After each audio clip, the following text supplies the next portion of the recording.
कहानी का आगाज कुंज नीलाम नामी एक पुरकशिश और इंतहाई पुरअमन पहाड़ी इलाके से होता है, जहां बरसों से कोई बड़ा जुर्म नहीं हुआ। इसी पुरसकून जगह पर विजय नामी एक नौजवान गैर शादीशुदा पुलिस ऑफिसर की पहली पोस्टिंग होती है। शुरू में विजय शहर और अपने वालिदैन से दूर होने की वजह से काफ़ी उदास होता है, लेकिन जब इसे मालूम होता है कि ये इलाका मुकम्मल तौर पर क्राइम फ्री है तो वो राहत का सांस लेता है। कुंज नीलाम के सफ़र के दौरान विजय के अंकल राजीव, जो खुद एक रिटायर्ड पुलिस ऑफिसर हैं, इसे फ़ोन पर अहम नसीहत करते हैं। वो विजय को बताते हैं कि कैरियर की शुरुआत में ऐसा पुरअमन इलाका मिलना खुशकिस्मती है। वो विजय को थाने के अमले के साथ अच्छे अखलाक से पेश आने, उनके तजर्बे से सीखने और हद से ज़्यादा घुलने मिलने से गुरेज करते हुए अपना वक़ार बरकरार रखने की हिदायत देते हैं। साथ ही वो कृष्ण का जिक्र करते हैं, जो इनके पुराने साथी हैं। थाने पहुंचने पर विजय की मुलाकात एएसआई कृष्ण और दीगर अमले से होती है, जिनमें हेड कांस्टेबल बाला, कांस्टेबल सत्या, विदेश और 2 खातून एहलकार विद्या और रीमा शामिल हैं। चूंकि इलाका पुरअमन था, इसलिए वहां बहुत कम पुलिस एहलकार तैनात थे और वो सब थाने के पास बने क्वार्टर में ही रहते थे। विजय भी वहीं शिफ्ट हो जाता है। अमले का एक रुकन आनंद अपनी माँ की बीमारी की वजह से छुट्टी पर था, इसलिए विजय की इससे फौरी मुलाकात नहीं हो पाती। थाने में कोई मुस्तकिल इंस्पेक्टर मौजूद नहीं था, क्योंकि हुकूमत ऐसे पुरअमन इलाके में जल्दी किसी को भेजना ज़रूरी नहीं समझती थी। इसी वजह से डीएसपी विजय को आर्जी तौर पर इंस्पेक्टर का चार्ज संभालने को कहते हैं। जिम्मेदारी मिलने के बाद कृष्ण और दीगर कांस्टेबल विजय को पूरे इलाके का दौरा करवाते हैं और विजय कांस्टेबल आनंद के घर जाकर उसकी बीमार माँ की अयादत भी करता है। विजय का वक्त वहाँ काफ़ी अच्छा गुजरने लगा था।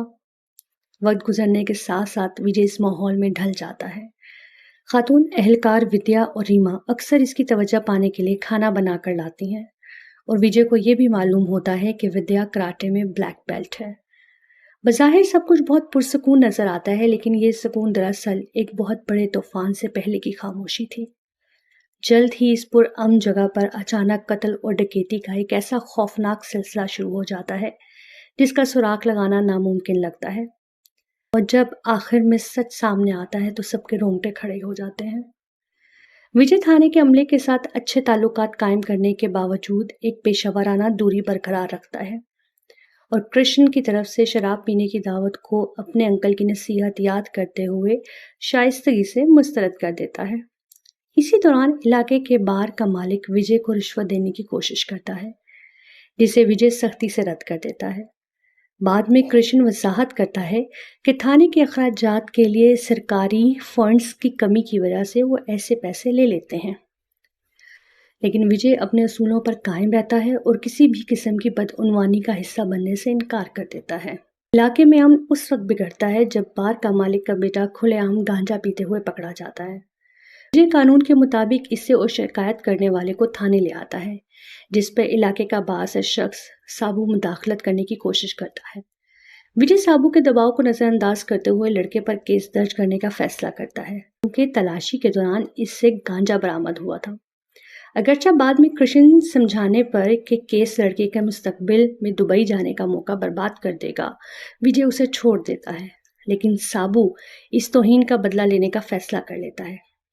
इसी दौरान कहानी में एक खौलनाक मोड़ आता है, जब जंगल के पास एक बागीचे की सफाई के दौरान इंसान का कटा हुआ हाथ मिलता है। विजय फौरन अपनी टीम, डॉग स्क्वाड्स और फॉरेंसिक माहिरीन के साथ मौका पर पहुंचता है। कुत्तों की मदद से जमीन में दफन की गई लाशें ढूंढ निकाली जाती हैं, जिसे किसी जंगली जानवर ने मिट्टी हटाकर बाहर निकाल लिया था। फॉरेंसिक रिपोर्ट से इंकशाफ होता है कि मकतूल की उम्र 30 से 35 साल के दरमियान थी और इसे एक हफ्ता कबल ही पीछे से भारी राड मारकर कत्ल किया गया था। एक पुरअमन इलाके में अचानक कत्ल की इस वारदात से अवाम और मीडिया में सनसनी फैल जाती है। डीएसपी ऑफिस से विजय पर केस हल करने के शदीद दबाव होता है। विजय मकतूल की शिनाख्त के लिए आसपास के तमाम थानों से पिछले 6 माह की गुमशुदगी की रिपोर्ट तलब करता है। इसके बाद वो ज़मीन के मालिक रेजी से पूछ-गुछ करता है, जो उसको बताता है कि ये हाथ मनोहर नामी मजदूर को सफाई के दौरान मिला था। रेजी मजीद बताता है कि इसकी फैमिली एक शादी में गई हुई है और इसका बेटा एक लोकल कॉलेज में टीचर है, जिस पर विजय इन बयानात की तस्दीक का हुक्म देता है। अभी विजय और इसकी टीम इस पेचीदा मर्डर केस की गुत्थी सुलझाने और कत्ल का सुराग लगाने में मसरूफ ही होते हैं कि इलाके की पुरसुकून फिजा में एक और हलचल मच जाती है। कुंजनेलाम के इसी इलाके में मौजूद वारदात का हादसा पेश आता है। इलाके में पहले से चल रही कत्ल की तफ्तीश के दौरान एक और सनसनीखेज वारदात होती है। आनामाला फाइनेंस नामी एक मुकामी निजी बैंक में जहां इलाके के गरीब और आम लोगों ने अपनी उम्र भर की कमाई और जेवरात जमा कर रखे थे, रात के अंधेरे में 3 नकाबपोश डाकू गार्ड को बेहोश करके दाखिल होते हैं। वो गैस कटर की मदद से खिड़की तोड़ते हैं और बैंक के 3 लॉकर में से एक लॉकर चुरा ले जाते हैं। इसमें तकरीबन 5.25 किलो सोना और 50 लाख रुपए की रकम मौजूद थी। विजय अपनी टीम के साथ मौका पर पहुंचता है, जहां आवाम का शदीद हंगामा बरपा था। तफ्तीश के दौरान विजय को शक होता है कि अंदर मौजूद 3 डाकुओं के अलावा बाहर गाड़ी में एक चौथा साथी भी मौजूद था।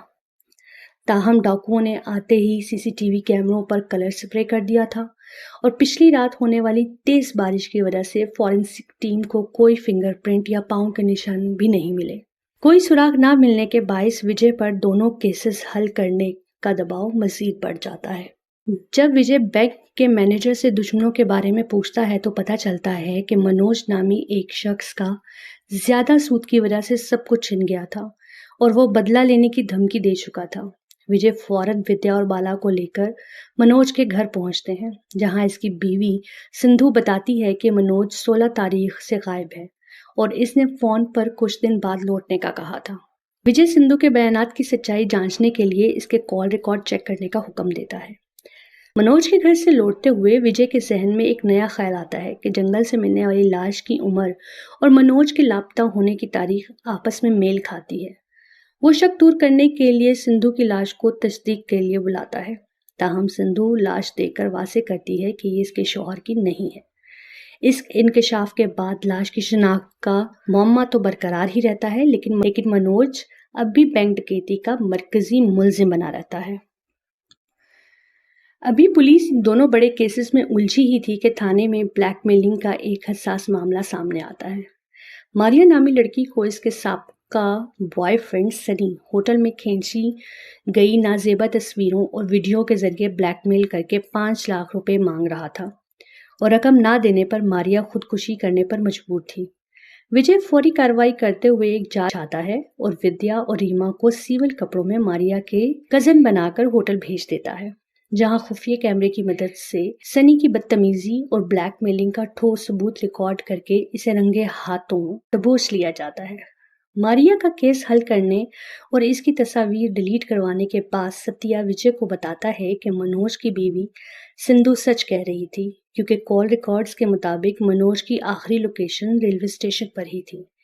इसी दौरान बैंक डकैती के केस में एक नया मोड़ आता है। सूद के बाइस जायदाद गिरवी रखकर खुदकुशी करने वाले मधु का बड़ा बेटा सांश 2 महीने से लापता था। विजय जब मधु के घर जाता है तो वहां सांश की तस्वीर देखकर चौंक उठता है, क्योंकि ये वही शख्स था जिसे उसने डकैती के अगले दिन बैंक के बाहर भीड़ में देखा था। विजय को शक होता है कि सांश अपने बाप की मौत का बदला लेने के लिए डकैती में शामिल है और वो बाला को इसे ढूंढने का हुक्म देता है। बैंक डकैती की वजह से अवाम का गुस्सा बढ़ता जा रहा था और लोग अपने पैसों की वापसी के लिए मुसलसल धरना दे रहे थे। विजय का दुश्मन साबू इस मौके का फायदा उठाकर भीड़ को मजीद भड़का रहा था और विजय की नाअहली का प्रोपेगेंडा कर रहा था। इसी हंगामे के दौरान विजय को इत्तला मिलती है कि डैम के पास नदी के किनारे एक और लाश मिली है। पोस्टमार्टम से मालूम होता है शख्स को भी ठीक पहले मुक्तल की तरह सर पर भारी रॉड मारकर कत्ल किया गया था और इसकी उम्र भी 30 से 35 साल थी। अब विजय पर डीएसपी ऑफिस से बैक वक्त 2 कत्ल और 1 डकैती सुलझाने का शदीद दबाव आ जाता है, जिसकी वजह से वो इलाके में गश्त बढ़ा देता है। एक रात पेट्रोलिंग के दौरान विजय को इत्तला मिलती है कि करीबी रिजॉर्ट के पास कोई शख्स लाश ठिकाने लगाने की कोशिश कर रहा है। विजय फौरन कृष्ण, बाला और सत्या के साथ घने जंगल में पहुंचता है। सर्चिंग के दौरान विजय एक जगह देखता है कि एक कब्र में लाश पड़ी है और पुलिस की आमद देखकर कोई वहां से भाग निकला है। विजय जैसे ही कब्र में उतरकर लाश की तलाशी लेता है तो उसकी जेब से इसे एक सोने की चेन मिलती है अचानक कोई नामालूम शख्स पीछे से इसके सर पर वार करता है, जिससे वो बेहोश हो जाता है। विजय की चीख सुनकर आने वाली बाला पर भी हमला होता है, लेकिन बाकी टीम बर वक्त पहुंचकर दोनों की जान बचा लेती है। होश आने पर विजय को पता चलता है कि तीसरी लाश मणिकंदन नामी एक तमिल मजदूर की है। विजय इस ठेकेदार से पूछताछ करता है, जिसने मणिकंदन समेत 4 तमिल मजदूर मणिकंदन, आरोल, आनंदू और कुमार को काम पर रखा था, जो कुछ दिन पहले किसी तकरीब का बहाना बनाकर अचानक गायब हो गए थे। डॉक्टर विजय को बताता है कि मणिकंदन का कत्ल भी पिछले दोनों कत्ल के अंदाज में ही हुआ है। विजय इन तमिल मजदूरों के आरजी ठिकाने पर छापा मारता है, जहां तलाशी के दौरान सत्या को अनामाला फाइनेंस का एक कार्ड मिलता है, जिससे तफ्तीश का रुख बदल जाता है। विजय मणिकंदन की लाश से मिलने वाली सोने की चेन लेकर अनामाला फाइनेंस जाता है, जहां तस्दीक होती है कि ये चेन इसी बैंक से लूटी गई थी। इस अहम इंकशाफ से साफ हो जाता है कि बैंक डकैती और इन कत्ल की वारदातों का आपस में गहरा ताल्लुक है। इसी दौरान पहले मिलने वाली दोनों लाशों की भी तस्दीक हो जाती है कि वो बाकी 2 तमिल मजदूर आरुल और आनंदू की थी। कृष्ण विजय को एक और अहम बात बताता है कि विजय की ज्वाइनिंग से चंद दिन पहले ही आरोल खुद थाने में एक रिपोर्ट दर्ज करवाने आया था। तफ्तीश के दौरान कांस्टेबल आनंद शक जाहिर करता है कि 4 तमिल मजदूरों ने मिलकर डकैती का मंसूबा बनाया होगा। जब आरोल पीछे हटा तो बाकी तीनों ने इसे मार दिया और बाद में रकब अकेले हड़पने के लिए कुमार ने अपने बाकी 2 साथियों को भी कत्ल कर दिया और फरार हो गया। विजय तमाम थानों में कुमार की तस्वीरें भेजने का हुक्म देता है। इसी दौरान तमिलनाडु पुलिस से तस्दीक होती है कि चारों अपने इलाके में भी एक बैंक डकैती में मुलव्विस थे। इससे पुलिस का शक इन पर मजीद गहरा हो जाता है। इसी बीच अनामाला फाइनेंस का मालिक एक रात अपनी महबूबा से छुप कर मिलने जाता है और जब वो घर लौट रहा होता है तो एक नामालूम शख्स इस पर जानलेवा हमला कर देता है। मालिक किसी न किसी तरह इससे बचकर झाड़ियों में छुप जाता है, लेकिन मोबाइल टोन की वजह से कातिल की नज़र दोबारा इस पे पड़ जाती है। वो वहां से निकलता है, भागकर अपनी गाड़ी में आगे बैठ जाता है और गाड़ी में बैठकर जोर जोर से हारन बजाने लगता है, जिससे आसपास के लोग इकट्ठे हो जाते हैं। इस तरह वो अपनी जान बचाता है। विजय जायब कुआ से हमलावर की बाइक बरामद करता है और तलाशी के बाद सांश को गिरफ्तार कर लेता है। पूछताछ और दोस्तों की गवाही से साबित होता है कि सांश का कत्ल या डकैती से कोई ताल्लुक नहीं था। वो सिर्फ अपने बाप की मौत का बदला लेने के लिए बैंक मालिक पर हमला करने आया था, जिसके जुर्म में उसे लॉकअप में बंद कर दिया जाता है। तफ्तीश के दौरान विजय बैंक मालिक के एक बड़े फ्रॉड को बेनकाब करता है। मालिक ने इंश्योरेंस के भारी रकम बटोरने के लिए एक झूठा दावा किया था कि लॉकर से 50 लाख रुपए और 5.25 किलो सोना चोरी हुआ है, लेकिन विजय लॉकर के साइज का मुआयना करके साबित करता है कि इसमें इतनी चीजें आना नामुमकिन है। असल चोरी सिर्फ 10 लाख रुपए और 80 तोला सोना थी। इसी दौरान साबू एक बार फिर लोगों को साथ लेकर थाने में हंगामा करने और विजय के खिलाफ भड़काने की कोशिश करता है, लेकिन विजय इसे सख्ती से थाने से बाहर निकाल देता है। एक रात विजय को इत्तला मिलती है कि मतलूबा मुलजिम मनोज चुपके से अपने घर लौट आया है। विजय फौरन पुलिस टीम को लेकर वहां पहुंचता है, जहां मनोज की बीवी संधू झूठ बोलकर उसे छुपाने की कोशिश करती है। तलाशी के दौरान मनोज विजय को धक्का देकर पिछले दरवाजे से भागने की कोशिश करता है, लेकिन बाहर से पहले से तैनात पुलिस एहलकार उसे दबोच लेते हैं। थाने लाकर जब मनोज से सख्त पूछताछ की जाती है तो केस में एक और नया उलझाव सामने आता है। मनोज बताता है कि वो डकैती की रात अपनी जायदाद बेचने और बैंक का कर्जा उतारने के सिलसिले में शहर से बाहर गया था, क्योंकि इसका घर भी गिरवी है। रिकॉर्ड चेक करने पर मालूम होता है कि जिस रात पहले तमिल मजदूर का कत्ल हुआ था, मनोज उस वक्त अपनी एक शिकायत दर्ज कराने थाने में ही मौजूद था, जिससे वो कत्ल के इल्जाम से बरी हो जाता है।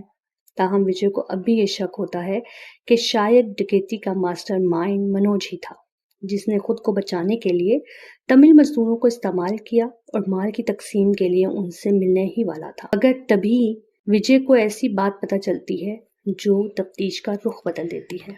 मनोज और तमिल मजदूरों की एक ही रात थाने आने की वजह से विजय का शक मनोज पर गहरा हो जाता है और वो इसे हिरासत में ले लेता है। ताहम डीएसपी विजय की तफ्तीश से मुतमईन नहीं होते اور نئے آفیسر ہونے کا تانا دیتے ہوئے حکم دیتے ہیں کہ تمل مزدوروں کو ہی مجرم ٹھہرا کر کیس کی فائل رپورٹ بند کر دی جائے۔ وجے کے اصرار پہ اسے صرف 1 ہفتے کی مہلت ملتی ہے۔ اس دباؤ سے وجے کا دل ٹوٹ جاتا ہے، لیکن اس کی ماں فون پر اسے حوصلہ دیتی ہے۔ زیادہ سے زیادہ کیا ہوگا، وہ معطل ہو جائے گا، جس سے وجے کو دوبارہ ہمت ملتی ہے۔ اگلے دن وجے کو ایک قریبی تھانے سے سونار کی دکان پر ایک مشکوک لڑکی کے سونا بیچنے کی اطلاع ملتی ہے۔ وجے وہاں پہنچ کر لٹی ہوئی سونے کی چین کی تصویر سے تصدیق کر لیتا ہے۔ دکان کا مالک بتاتا ہے کہ لڑکی بغیر مول بھاؤ کے چین بیچنے پر راضی تھی اور بعد میں پاس کی دکان سے دوا وجے اس فارمیسی پہ جاتا ہے جہاں سے اس لڑکی نے دوا خریدی۔ جب دوا کی لسٹ نکلواتا ہے تو اسے پتہ چلتا ہے کہ آخر وہ دوا فالج کے مریضوں کے لیے ہے۔ تفتیش کے دوران دکان کا ملازم وجے کو اس لڑکی کی فون کی مخصوص رنگ ٹون کے بارے میں بتاتا ہے۔ یہ رنگ ٹون سنتے ہی وجے کے دماغ میں دھماکہ ہوتا ہے، کیونکہ یہ وہی رنگ ٹون تھی جو اس نے کانسٹیبل آنند کے گھر سنی تھی۔ سمجھ جاتا ہے کہ سونا بیچنے والی لڑکی کوئی اور نہیں بلکہ آنند کی بیوی انجنا تھی، کیونکہ آنند کی ماں بھی اسٹروک یعنی کہ فالج کی مریض تھی۔ وجے رات کو تھانے آ کر آنند کو انجنا کی تصویر دکھاتا ہے اور ڈکیتی کا سارا سچ اگلوانے کی کوشش کرتا ہے۔ جب آنند جرم سے انکار کرتا ہے تو وجے اسے تھپڑ جڑ دیتا ہے، جس پر کانسٹیبل ستیا بیچ میں بچاؤ کرنے کے لیے آگے آتا ہے۔ وجے اب ایک ایک کر کے سارے ثبوت سامنے رکھتا ہے۔ وہ انکشاف کرتا ہے کہ ایک ڈکیتی کی رات آنند اکیلا نہیں تھا، بلکہ کانسٹیبل ودیش بھی ساتھ ہی تھا۔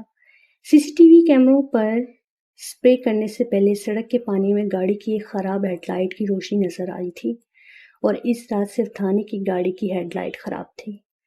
یہ ثبوت دیکھ کر تھانے کے باقی لوگوں کے پیروں تلے سے زمین نکل جاتی ہے اور تفتیش ایک انتہائی بھیانک موڑ اختیار کر لیتی ہے۔ کرشن خود آ کے اعتراف کرتا ہے اور قتل کی وارداتوں میں شامل ہے، اور اس پورے گینگ کا ماسٹر مائنڈ خود کرشن ہے۔ کرشن بتاتا ہے کہ یہ سب کچھ ایک حادثاتی قتل کو چھپانے کے لیے شروع ہوا تھا۔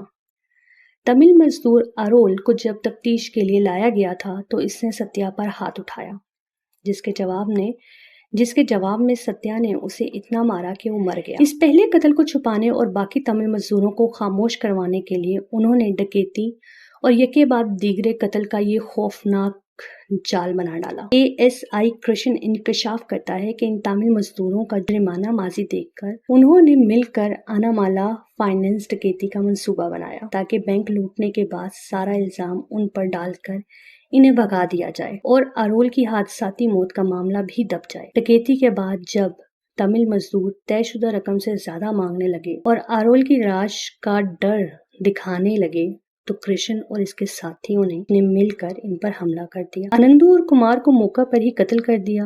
انہوں نے لاشوں کو ایک ایک کر کے ٹھکانے لگانے کا فیصلہ کیا اور تفتیش کو گمراہ کرنے کے لیے کمار کی لاش کو غائب کر دیا تاکہ سب سمجھیں کہ کمار ہی مال لے کر بھاگا ہے۔ تملوں کے گھر سے بینک کارڈ ملنے کا ڈرامہ بھی ستیا نے خود ہی رچا تھا۔ جب وجے کے سامنے یہ سارا سچ آ جاتا ہے تو کرشن اسے اپنے ساتھ ملنے کی پیشکش کرتا ہے۔ وجے جب انکار کرتا ہے تو کرشن اس کو جان سے مارنے کی دھمکی دیتا ہے۔ کراٹے بلیک بیلٹ خاتون اہلکار ودیا بھی وجے پر حملہ کر دیتی ہے، جس سے ظاہر ہوتا ہے کہ وہ بھی اس گینگ کا حصہ تھی۔ سچائی کو دبانے کے لیے تھانے کے 5 غدار اہلکار مل کر اکیلے وجے پر وحشیانہ حملہ کر دیتے ہیں۔